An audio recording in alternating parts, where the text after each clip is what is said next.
Hoy se cumplen 2 años del arranque o del primer caso de coronavirus en nuestro país. Han sido 2 años larguísimos, han sido 2 años de encierros, pues, de recortes salariales, de un trastoque en nuestras vidas que tal vez pues, nunca lo olvidaremos los que la vivimos y obviamente nunca pues, será algo que contaremos a nuestros hijos y nietos.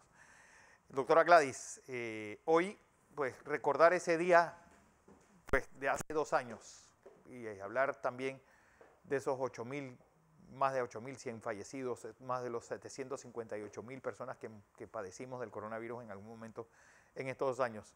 Buenos días. Sí, buenos días, Fernando. Definitivamente que hoy es un día muy especial para todos los panameños. Es emociones encontradas. Fue el primer día que dijimos, que se dijo en el país, nuestro primer caso. No teníamos idea hasta dónde íbamos a llegar, ni lo que íbamos a vivir. Ha producido creo que es la peor crisis sanitaria que ha vivido el país, no solamente desde el punto de vista de salud, desde el punto de vista social, económico, psicológico, muchas personas afectadas, muchas pérdidas de vida, mucho trabajador de salud igualmente afectado, tanto enfermo como de funciones. Nos enseñó como país que juntos podíamos lograr de una u otra manera ir venciendo cada una de esas olas que se iban presentando, porque solo salud no hubiera No podido hubiera con podido. esta pandemia. Esto es un trabajo conjunto que nos ha tocado aprender a todos, no solamente a la población, no solamente a otras instituciones no relacionadas a salud, sino a nosotros los que estamos en salud. Así han sido momentos de alegría, de frustraciones, de tristeza, de llanto, que nos ha llevado día a día y a aprender a vivirlo así. La mayoría lo aprendimos a vivir día a día, esperando a ver qué pasaba al día siguiente, con muchas emociones cada vez que caen los casos y esperando no vuelvan a subir. Ahorita estamos en un momento en Todo que todo controlado. se está acercando, controlado. Esperemos que siga controlado, que realmente no venga otra ola adicional, eso todavía no lo sabemos. Dicen investigadores externos, internacionales, que esto no parece ser ya el fin ni el control definitivo de la pandemia, pero siempre vivimos con la esperanza de que sí, de que sea esa nuestra realidad y de que pues dentro de lo que era nuestra normalidad anterior podamos volver a recuperarla, aunque soy una convencida de que no va a ser lo mismo. Esta crisis nos marcó y nos marcó a todos. Doctora, sin lugar a dudas, y yo creo que más que el propio MINSA, ustedes van a tener que ver con las secuelas de esta pandemia. Mucha gente ha quedado no solamente con problemas físicos de salud, sino también problemas mentales que ha dejado y que ha dejado este encierro también, porque no es, no es bueno para nadie estar encerrado y sobre todo niños y ancianos sin saber Sí, por qué. y como tú lo dices, Fernando, no solamente el que enfermó, que ya está descrito lo que es el estrés postraumático de estas personas que enferman por el miedo, la ansiedad, qué me va a pasar, voy a mejorar, no voy a mejorar, voy a ir hacia peor, sino para las personas que vivieron encerradas y encerradas durante mucho tiempo. Se ha perdido de una u otra manera esto de poder convivir. Hablamos del distanciamiento, pero realmente, además del físico, nos hemos acostumbrado al distanciamiento social y presencial. Lo sabemos hacer muy bien por redes, por teléfono, por Zoom, pero sin embargo, en el momento de que tener que reunirnos presencialmente, muchas personas se han convertido como en Sí. hurañas, hurañas de que lo hago, no me hago, es el miedo, es el temor, ya puedo hacerlo.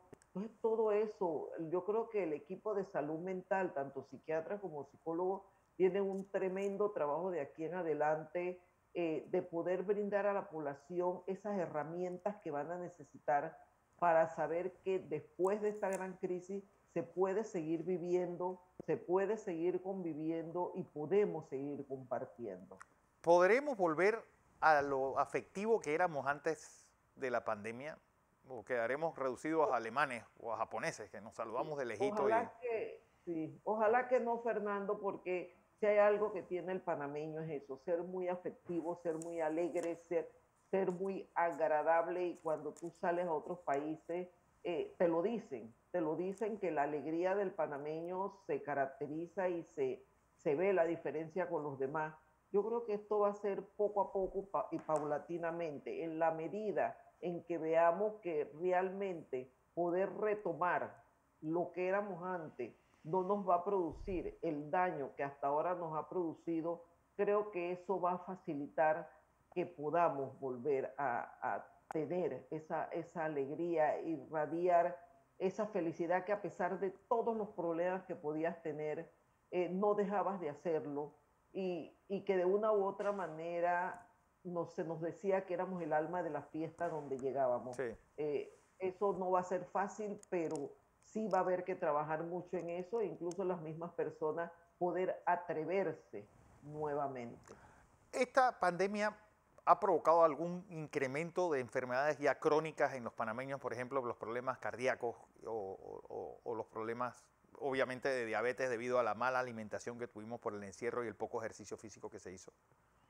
Claro, fíjate que al inicio, como tú lo dices, cuando fue una cuarentena total, nadie sale, o sea, nada más tenías momentos para salir y demás, incluso las instalaciones prácticamente se abocaron a solo atender a COVID, porque fue realmente algo tan explosivo, y que por el miedo de ir a una instalación para que te atendieran, porque si habían personas enfermas, yo me enfermaba, o por el miedo a salir, muchas incluso de estas personas que ya tenían enfermedades crónicas, las desatendieron, pues, y se les comprende. Y de repente muchas que no se había hecho el diagnóstico, que durante la crisis hubo que hacerle el diagnóstico, entonces igualmente sí, pero sin embargo, eso fue lo que llevó a la caja a hacer todo lo que era la telemedicina, la atención telefónica para todos estos pacientes con enfermedades crónicas, llevar los medicamentos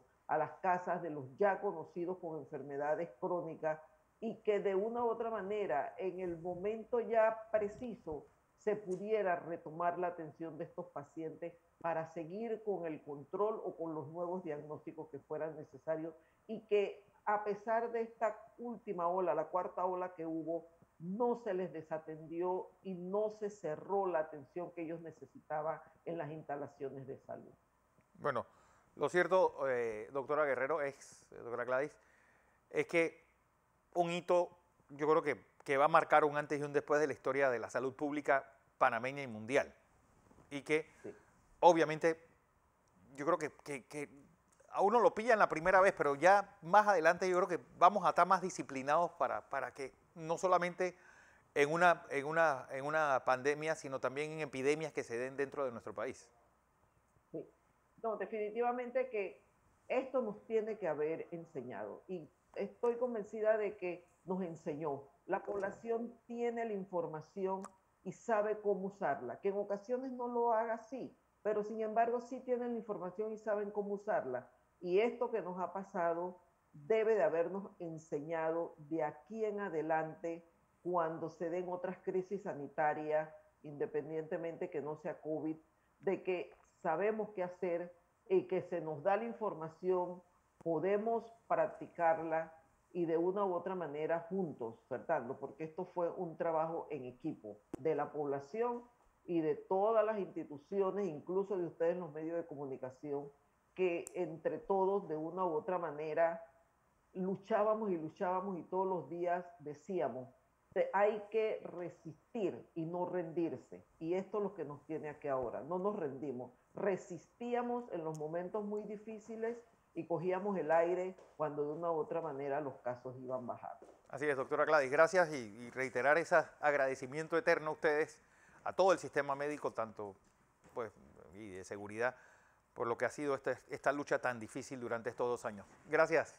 ¿Cómo no? Gracias, Fernando. Doctora Gladys Guerrero, en la Caja del Seguro Social.